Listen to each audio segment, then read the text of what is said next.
तुमचा डोसा तवा बराच काळ नॉनस्टिक ठेवण्यासाठी ही काही खास माहिती.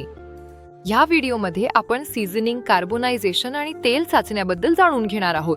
हा व्हिडिओ आमच्या YouTube चॅनलवर प्रादेशिक भाषांमध्ये देखील उपलब्ध आहे, त्यामुळे तुमच्या स्वयंपाकासोबत नक्की शेअर करा. सीझनिंग.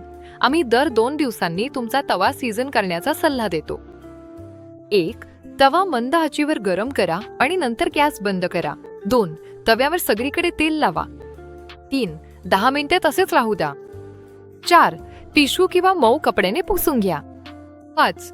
आहे तसाच ठेवा. कार्बनायझेशन. जर तुम्हाला तुमच्या तव्यावर काळे डाग किंवा तेलाचे वळ दिसले तर काळजी करू नका. हे कार्बोनायझेशन आहे आणि नियमित वापरामुळे हे होणे अगदी सामान्य आहे. 1. कोमट पाण्यात बेकिंग सोडा आणि सौम्य डिश सोप घालून पेस्ट तयार करा. 2. तव्यावर हलक्या हाताने घासा. 3. स्वच्छ करण्यासाठी मऊ स्पंज वापरा. 4. कोमट पाण्याने धुवून घ्या. 5. मायक्रोफायबर किंवा मलमलच्या कपड्याने कोरडे करा.